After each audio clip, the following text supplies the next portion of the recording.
Hello, everybody. I am always excited when someone stops by the channel, but today is super special to me because I get to speak to one of my personal bucket list artists, one of my favorite voices, the legendary Miss Cheryl Lynn. Welcome. Hey, it's so good to be here, Malik. I'm happy to be here with you. Thank you for being here. So we'll just go ahead and get started. So a question I like to ask every artist who comes on the platform is, how did you discover that you had a voice? Well, that was kind of easy because I grew up in the church and my mother was the minister of music at the church that I belonged to in Los Angeles, California. My mother, I have to give her props. She had a beautiful voice. She was a lyric soprano, and she brought me up in the church. I had to sing in the Tiny Tots choir, the youth choir, the junior choir. The problem was, I'll say that I was afraid actually to get up in front of the public to sing.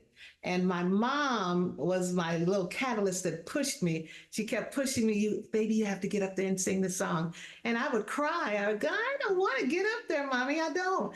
But she would play the piano. She'd get on there and go ding, ding, ding, ding, ding, and just wait while I'm standing there crying. She's playing and I have to sing. And eventually, I got more comfortable, being up in front of people. And I have to say that getting, they're wonderful singers in the church and getting accolades from the congregation and things like that. And I always say, well, I think that Cheryl is going to do the song for, this Sunday, or, doing the lead or something like that. Then that kind of told me that maybe I do have a little something. So Something I thought was really cool when I was, brushing up on my research on you prior to this was that it said you took lessons with Suze Green. So how did that aid in your development? okay, well, first of all, I'll have to say it was not Susan Green. It actually was her mother, and that her mother's name was Vivian Greene. Now, what happened was I had to do a performance on the Gong Show, and I didn't know what to do, what I was going to do. Like I said, I was nervous, because I was younger in my youth. And I said, what am I going to do? What am I going to sing? And so someone had told me about this woman, Vivian Greene. And so I said, well, I'm going to go up there and I'm going to see. So I went to see Vivian, and she actually she chose the song "You Are So Beautiful" by Joe Cocker, and we sang that song. And so she told me that I had a beautiful range, and what she said, she wanted to have me go from the bottom to the top. So basically, she was the one who taught me, uh, gave me a little more confidence, and showed me to start here, but when you finish, end way up here. And so at the end of that song, I hit this note, this very high note. And I remember Della Reese was one of my judges. And she said, oh my goodness, you could go from the bottom to the top. And what was so cute about that was that's what Vivian Greene had said. So I thought that I was able to accomplish that. And so it was really wonderful to be able to, that experience, the whole experience, because of my shyness, because of what I thought of myself, to be able to accomplish that and win on the Gong Show and win my $516.32. I remember that check because, well, I'm like, I never got paid for what I do. But it was really nice. And that was just a wonderful experience. But that was the catalyst for my career, because I got phone calls from every major record company after airing on that show. You will end up going with Columbia, correct? Correct. Okay. So what was your experience like recording that very first album? Well, first of all, I'd like to give my props to, he's not around anymore, but Bruce Lundvall and Walter Yetnikoff. They were the CEO and the president of CBS Records that signed me to the label. I'm very appreciative to them. That was my first experience, and gosh, it was so exciting because wow. I mean, can you just imagine? Just imagine how I felt that I got a recording contract. I was always shy, so that was something that really I wasn't expecting. But when I got it, I was like, oh my goodness, I really have a recording contract. And that was just being able to find out also about myself because in the beginning, they were trying to find out what kind of music that that I liked, So they actually sent me to different producers and that people like that to see what actually suited me or fit me. And it didn't really click at first. And basically, they asked me, "Well, do you write? Do you have?" Said I said, "I've never written anything before. I don't know, but I just know that I sing." And he was, I think, Bruce was able to get in touch with David Page, and Marty Page. Marty Page was David's father. And Marty was the big producer, and David Page was the up and coming producer. And that's who he hooked me up with. And with them, I was able to find out that I could write my own music. I was able to find out who I was because what happened was David and I would go into uh, the little garage at his father's house, and we would just he played the boom boom boom boom, and I would sing, and I would come up with the lyrics, he would come up with the music, and how I would say, well, maybe I could do this, maybe, and let's do this here, and he said, I like that, let's do that, and it was just exciting that whole that first time and you've never done it before. It was just exciting. We would stay in that back garage for hours until the middle of the night, just creating. So that was beautiful. Being able to also develop the music that I had, I was able to meet other songwriters, which was like John Footman, who wrote what was that, Star Love in the Night, and David Pomeranz, who wrote a beautiful, beautiful, beautiful ballad, Daybreak, that was so beautiful that I really remember. And I was able to also go record in New York and in LA. Most of it was done in Los Angeles, at Sunset Sound. And but I did get a chance to go to New York, so that was good. So I like to travel, so that it was good. So that was really a beautiful time for me. It was exciting.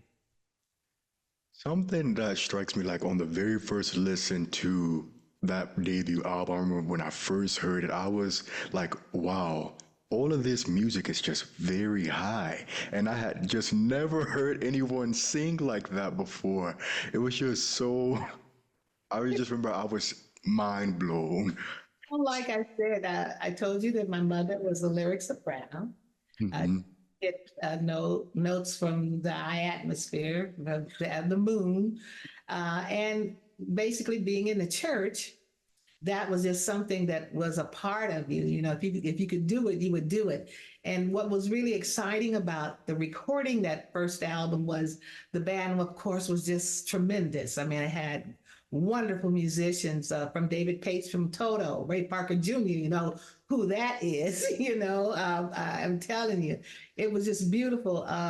The musicians that were there, that the spirit and the energy that they put into the music actually gave me the energy. I mean, it was kind of like, for me, it was like I'm performing in the vocal booth with my band. And so that music drove me, and I was able to give, my spirit, and my spirit came out on that album. And I think that's what I believe why it's still here today, because it was such a true spirit that was a joining of the musician and the voice, the artists with the musicians. And I will always remember that. It was a very good time for me.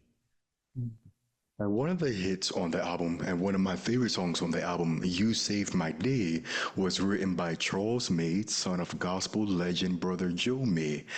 Did you have a relationship with him by any chance? Well, I didn't know of his father, but I had a relationship with Charles May because, like I said, growing up in the church, we would sing at different programs. James Cleveland would have different programs and things like that. And that's how I met Charles May because he was singing with the other different choirs in the community. And I sang with this group called Stanley Lee Ensemble. And in the afternoons, that's where our time we'd go to our churches. And in the afternoon, you would have the various community groups that would come out and choirs that would come out and just have a praising good time with the Lord. The tambourines going, people shouting, everything. It was just a wonderful, wonderful time. And so when did you realize that very first album was a hit? I guess, I'm biased, but I remember I had my cassette and what was every night after coming from the studio, I would put my cassette in my little car, and I would I said, oh, every song that I played, everything that was on there, I was just bouncing to it, bouncing to it. I said, I like it. I hope that they like it, but I really like it. And my friends, I'd pick up my friends. I said, what do you think? What do you think? And we would just be riding down the street. Yay, Crenshaw, LA, we were just having a good time. For me, it was just, I was doing what I enjoy. I was happy, and I gave of myself. And it wasn't that I know that I liked it. I didn't know if the other people were going to like it. And I can tell you that one night, the first time that I heard my song, I was at the LA airport and was getting out the car at the LAX. And Got to Be Real came on. And I want you to know, I jumped out that car. I said, "That's me." I was people walking down, walking down the path, and I was like, "That's me, that's me, that's me." And then I went to that, and oh my God, that was an exciting moment for me because that's the first time I heard it on the radio. So when I heard it on the radio, to me, that meant I'm big time. I made it. So I would say that's when I felt that I made it. All right, and so then I want to briefly move into your second album, In Love, which is my favorite album. What was the experience creating a follow-up to that first album? That's so funny. That's my sisters and my nieces. That's their favorite album. They say, "Auntie, this is the album we love. We love." They love that album. But it was also a wonderful experience because I got to actually travel. I did that album in Florida, in Miami, at Criteria. That was the Bee Gees studio. And we went and stayed there a couple of months or so, recording because we actually were writing, developing music and stuff like that. And that experience was great because I was also able to meet other musicians that I had not met before. And some of those musicians were from New York. There was the band called Stuff that used to, I guess, play for Aretha Franklin. Richard T., who played the keyboards, Cornell Dupree on the guitar, Gail on the bass, and it was just Bernard Purdy. He was just, I could just see him. "Girl, you didn't forget my name." I can hear him right now. Bernard Purdy on the drums, and that was a great experience because I was like a little fresh girl, not knowing these people were, my God, A-listers, just off the chart. Having that experience for me was wonderful. And they were really very, very nice to me. They appreciated my talent. they tried to involve me in what they did. If I came up with some kind of song or something that I liked, they would tell me, well, play it, play it, play it. I said, well, I don't want to play with it. Did you write it? You know how to do it, right? So I would get on the electric piano and I would play my chords and they would, okay. And then when Richard T would play it, I thought, now that's how it's supposed to sound, you know? So, you know, for me, that was a wonderful experience, being able to be there. And they did not like pressure me in terms of, we got to get this out, we got to get this out. They gave me time, you know, to just relax and do that. So that's what we did. We took our time, and it was a wonderful experience. So, what I think is also interesting about that album is it's considered critically one of your strongest efforts as well, at the time of its release. But it happened to be released among the onset of the disco backlash. How would you say that that affected, your career, if at all? It was difficult in terms of just trying to see where you were going to place your music or how it was going to be accepted, and because it was in a time of a transition. And what happened, I think one of the people that I met there was Bobby Caldwell, and he had written a song on the album, and the record company there, the black music department, they liked this song, Keep It Hot. And oh my God, I think had it maybe we had gone with that, that would have helped. But like you said, it was a transition, so it was difficult. But what I told myself was, as long as you're yourself, if you do the music that you enjoy, and if you put your real feelings into whatever it is that you do. I never tried to copy anybody. I never tried to be anybody else. I wanted to be me. And I believe because of that, I believe that's why I was able to make that transition. I feel that that's why I was accepted. And I feel that that's why that my music continues to be accepted because it's real. It's me. It's who I am. I'm not trying to go behind. Don't try to change with what's going on. I just put what I feel. Now I'm saying I love all music. I love everything. I said, but whatever it is that I'm going to do, I'm going to put me. If it was going to be country, I feel that I would have been able to do that as well, as long as I was able to do it my way. Which actually just answered the next question, which was you are among a rare group who successfully transitioned out, because immediately after the In Love, you came out with hits such as In the Night, Shake It Up, Instant Love, and one of the biggest ballads of all time, If This World Were Mine. What was it like working with Mr. Luther Vandross? Well, my God, so I have to say that that was a wonderful experience. Because his voice is so melodious. He is one of the most wonderful singers. Was one of the most wonderful singers of our time. And the thing was that when Luther went to the record company himself and asked, he says, asked the company, I want to produce the diva of CBS. And I said, the diva? And he said, yes. He said, you're the diva. And I want to produce. So he went to the company and that's how he presented it.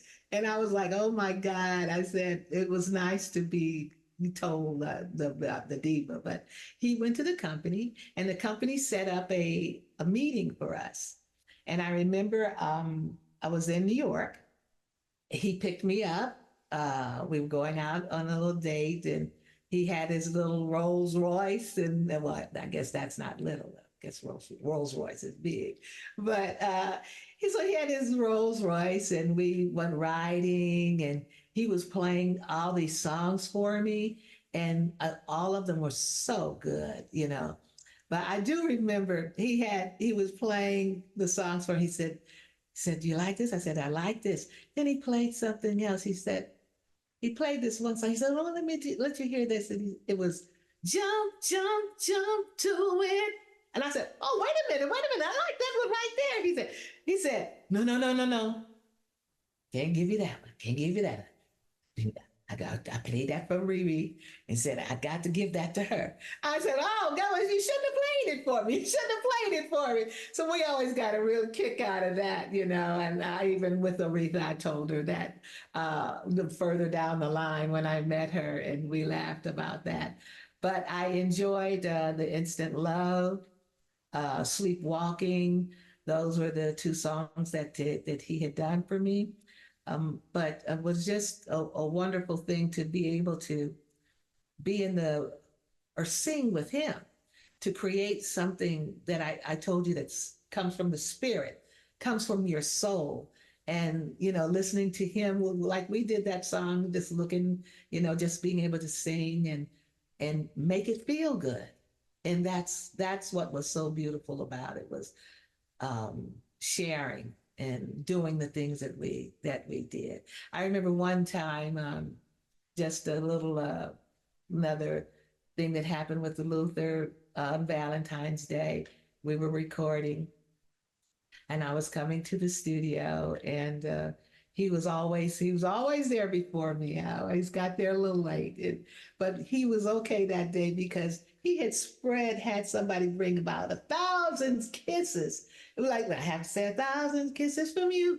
And anyway, all over the console, the music console, and it was so beautiful. We had the 1,000 kisses, and he had some roses in there.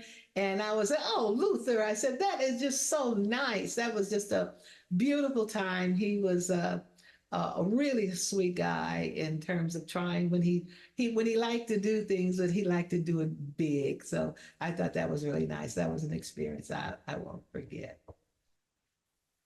Just one quick question about your work with Luther. On the Soul Train performance, you all sang live. A lot of people were not able to sing live on Soul Train. Were y'all able to do that? Well, because Luther said that we were not going to. We're not going to do that. We're going to do it live. And that's what we did. That's what we did.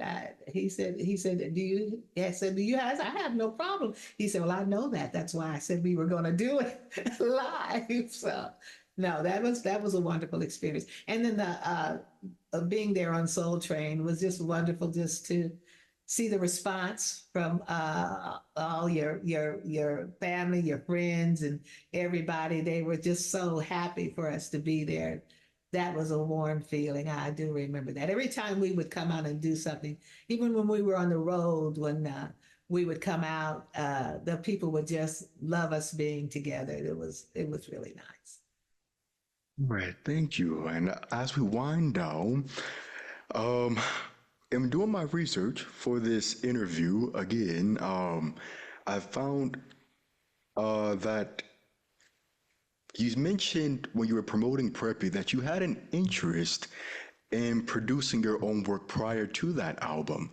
But I believe Preppie is the first album where you're listed as a producer. So I wanted to just ask, how involved were you, or you sort of touched on it, but how involved were in the entire process of creating your music before you actually got your name printed on that label?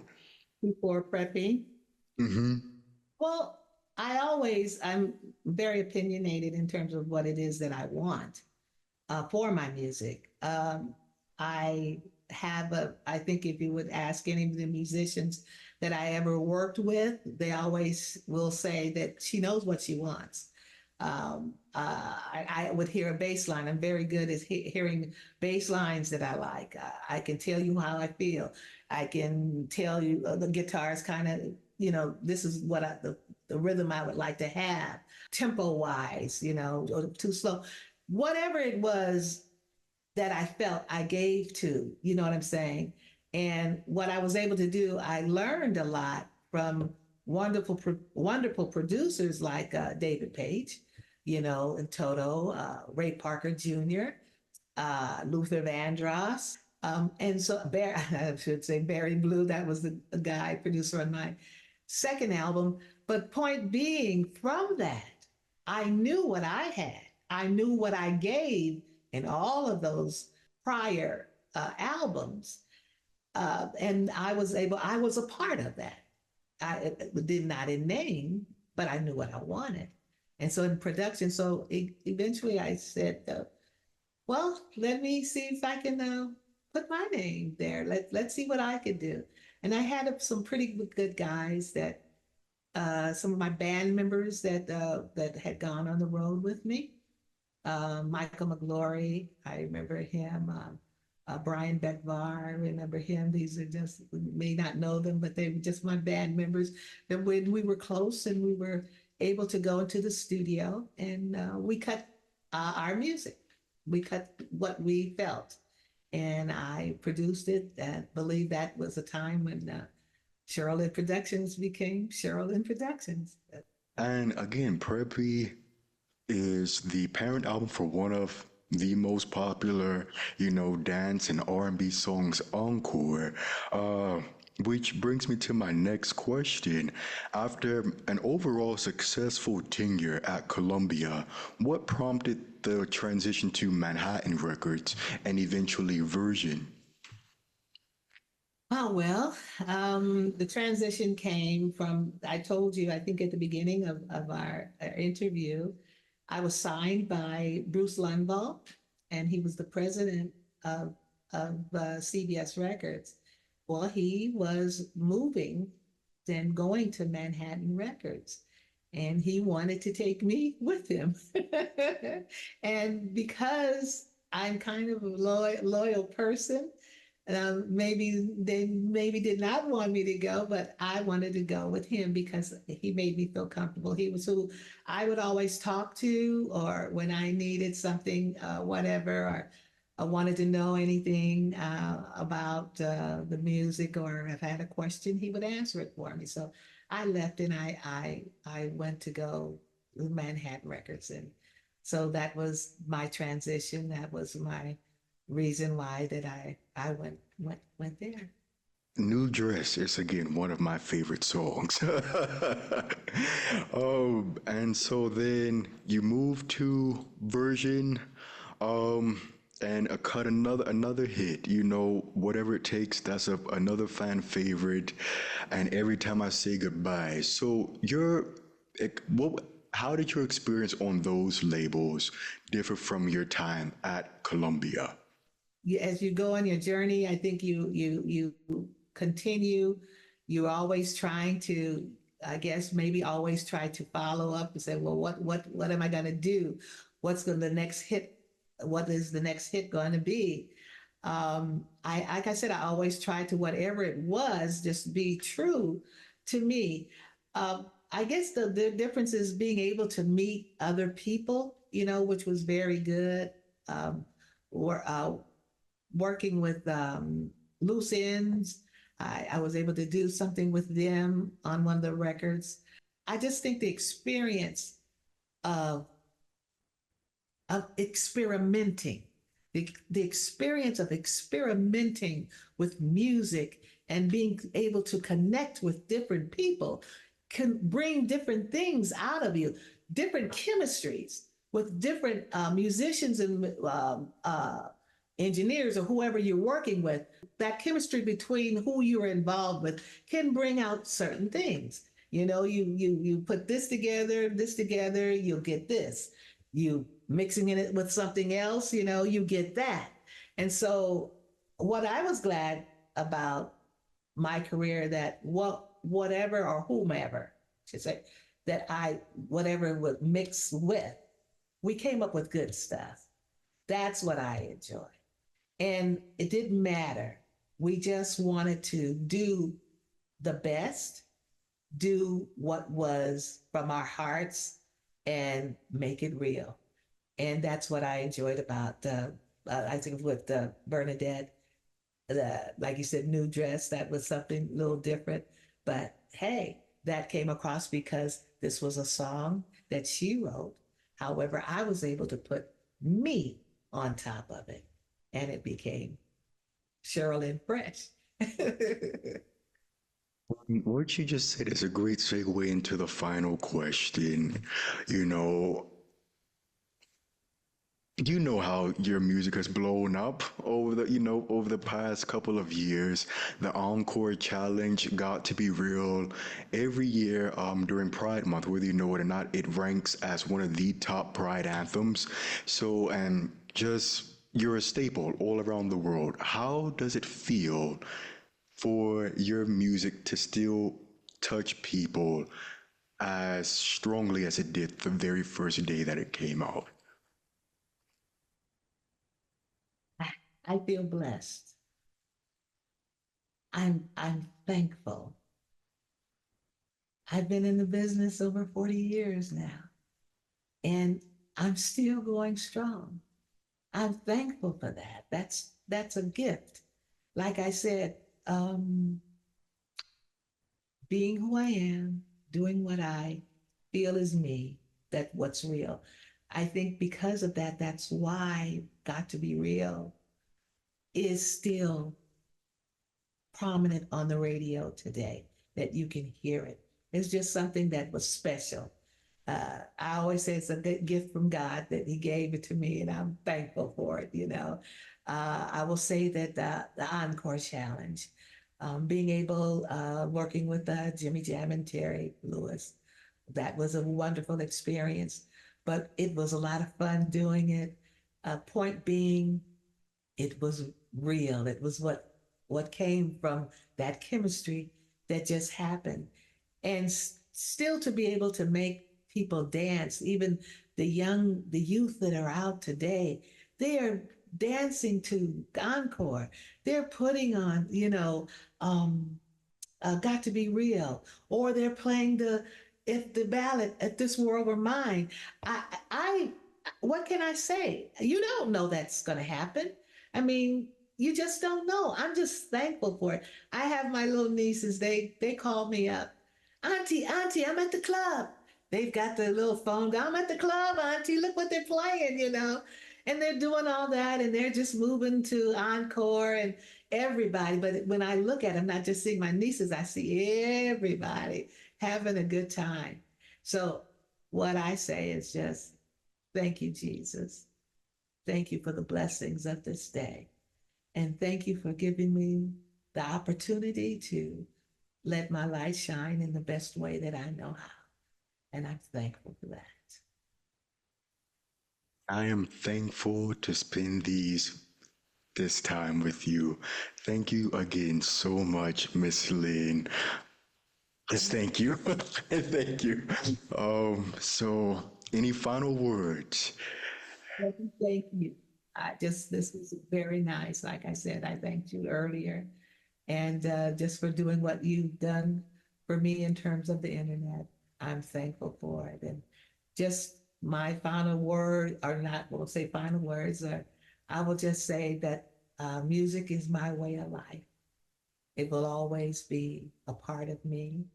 And just tell my fans that you will definitely hear from me.